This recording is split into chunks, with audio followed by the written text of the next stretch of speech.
இந்த நாளிலும் கூட ஆண்டவராகிய தேவன் உங்கள் மத்தியில் அநேக நன்மையான காரியங்களை செய்ய வல்லமையுள்ள தேவனாயிருக்கிறார்.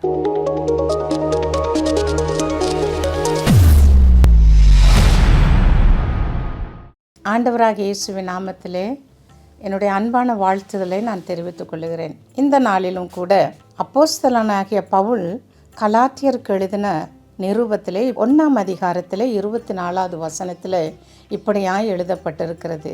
என்னை பற்றி தேவனை மகிமைப்படுத்தினார்கள். அதாவது பவுலடிகள் இந்த காரியத்தை எழுதுகிறாரு. எப்படி எழுதுகிறாரு அப்படின்னா, தன்னை குறித்து தேவனை மகிமைப்படுத்தினார்கள். வேதத்தில் நீங்கள் வாசிக்கும்போது உங்களுக்கு நல்லா புரியும். எப்படின்னா, பவுல் இயேசுவை பற்றி பிரசங்கித்தா அநேகரை கொன்று குவித்தார். இயேசுவை பற்றி சொன்னவர்களை எல்லாத்தையும் அவ்வளோ கொடுமைப்படுத்தினான். அப்படிப்பட்ட நேரத்தில் தான் ஆண்டவராகிய தேவன் என்ன செய்கிறார் தெரியுமா?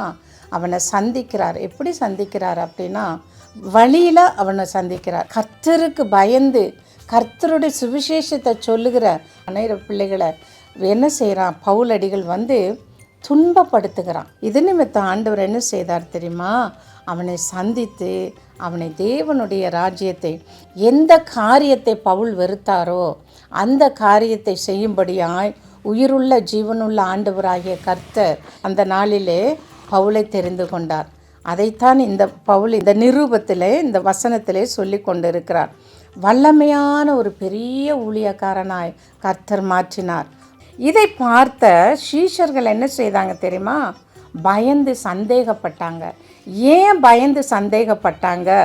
அவர்கள் நேரடியாக காணும்போது தான் பவுலின் மூலமாய் அதிசயங்களும் அற்புதங்களும் நடக்கிறதை பற்றி கேட்ட பொழுது தான் அவர்களும் தேவனை மகிமைப்படுத்தினார்கள்.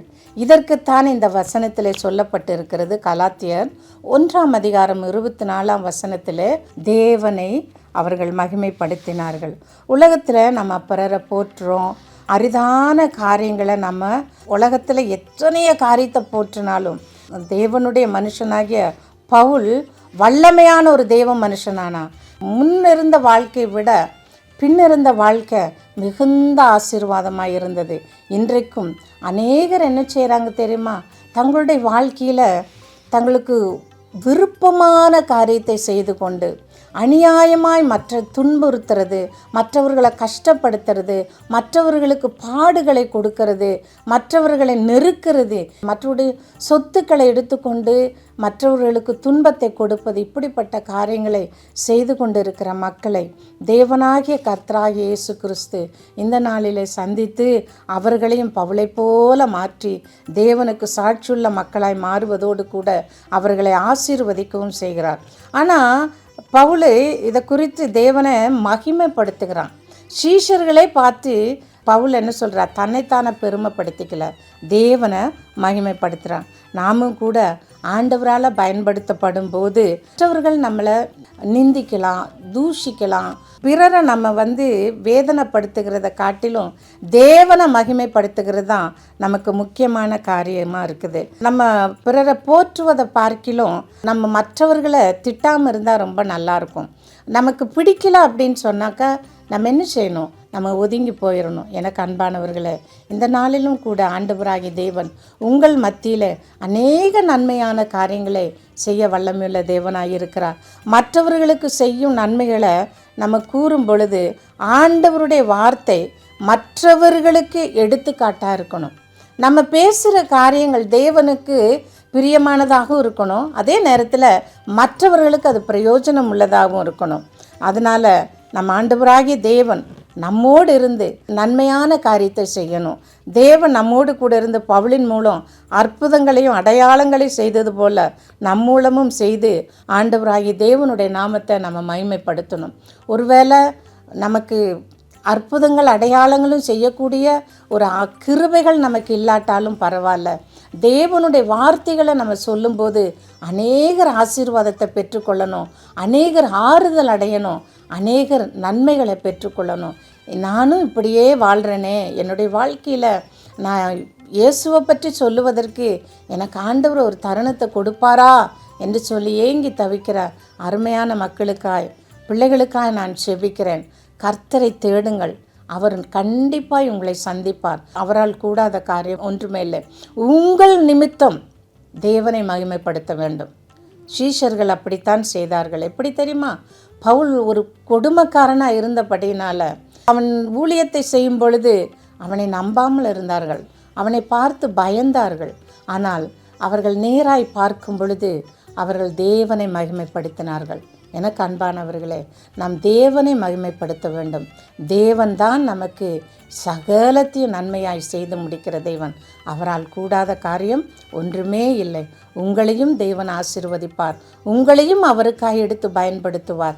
ஒருவேளை உங்கள் பிள்ளைகளுக்காக நீங்கள் ஜெபிச்சிட்டு இருக்கலாம், அல்லது உங்களுடைய கணவன்மாருக்காக நீங்கள் ஜெபிச்சிட்டு இருக்கலாம், அல்லது உங்களுடைய சொந்த பந்தங்களுக்காக நீங்கள் ஜெபம் பண்ணிகிட்டு இருக்கலாம். ஆண்டவரை தூஷிக்கலாம். இவங்கெல்லாம் போகிறாங்க, சத்தியத்தை கேட்க போகிறாங்க, என்ன பிரயோஜனம் வச்சதுன்னு பேசலாம். ஆனால் பவுலை சந்தித்த தேவன் இன்றும் ஜீவிக்கிறவராய் இருக்கிறார். நிச்சயமாய் உங்களுடைய வாழ்க்கையிலும் நன்மையான காரியத்தை செய்து தேவனை சந்திக்கும்படியாய், தேவனுக்காய் நீங்கள் வாழும்படியாய் கர்த்தர் பவுலை போல உங்களையும் ஆசீர்வதித்து உங்களை பலப்படுத்துவார். தேவன் ஒரு மனிதனை சந்தித்தாரானால் அவன் தேவனுடைய பிள்ளையாய் மாறுகிறான். அவன் தேவனுடைய சிருஷ்டியாகவும் மாறுகிறான். அவன் தேவனுக்கு பிரியமுள்ள மகனாகவும் மாறுகிறான். அவன் நிமித்தம் தேவனுடைய நாமம் மகிமைப்படும். கர்த்தர் வெளிப்படுவார். கர்த்தரே உங்களை ஆசீர்வதித்து உங்களை பலப்படுத்துவாராக. கர்த்தர் தாமே உங்களை சந்தித்து உங்களை ஆசீர்வதிப்பாராக. எனக்கு அன்பானவர்களே, இந்த நாளிலே பவுலடிகள் சொல்லப்பட்ட இந்த வேத வசனம் என்னை பற்றிய தேவனை மகிமைப்படுத்தினார்கள். ஆமேன். நீங்களும் நானும் ஆண்டவருக்கு பயந்து நடந்து அவர் மகிமையுள்ள தேவன் என்பதை உலகத்திற்கு நம் அநேகருக்கு சொல்லி கொண்டு இருக்கிறோம். அதே போல தான் பவுலடிகளும் ஆண்டவரை மகிமைப்படுத்தினார். அதே போல் இந்த நாளிலும் கூட யார் யார் ஊழியத்திலே தேவனுக்கு மகிமையாக இருக்கிறீர்களோ, ஒருவேளை நீங்கள் கஷ்டப்படலாம், மற்றவர்களால் நீங்கள் துன்பப்படலாம், வேதனைப்படலாம், ஆண்டவர் உங்களை கைவிட மாட்டார்.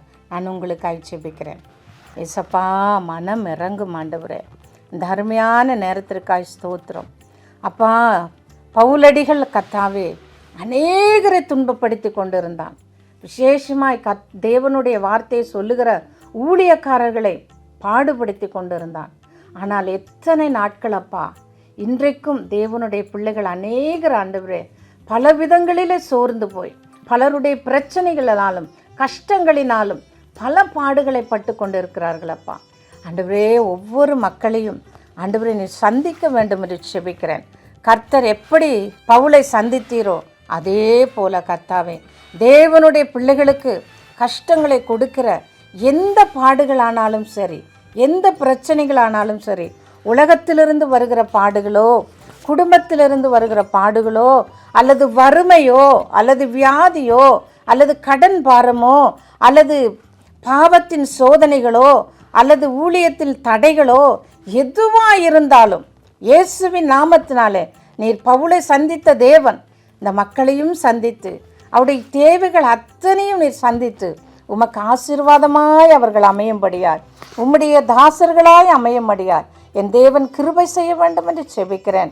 இதை கேட்டுக்கொண்டிருக்கிற ஒவ்வொரு மக்களும் தேவனுடைய ஆசீர்வாதத்தையும் கிருபைகளையும் அவருடைய தரிசனங்களையும் கண்டு கர்த்தரே தெய்வம் என்று ஆண்டவரை போற்றி புகழவும், அவர்கள் தேவனுக்குள் ஆசீர்வதிக்கப்படவும் நீர் ஆசீர்வதிக்கவே வேண்டும் என்று இயேசுவின் நாமத்தில் ஜெபிக்கிறேன் நல்ல பிதாவே. ஆமேன், ஆமேன், ஆமேன்.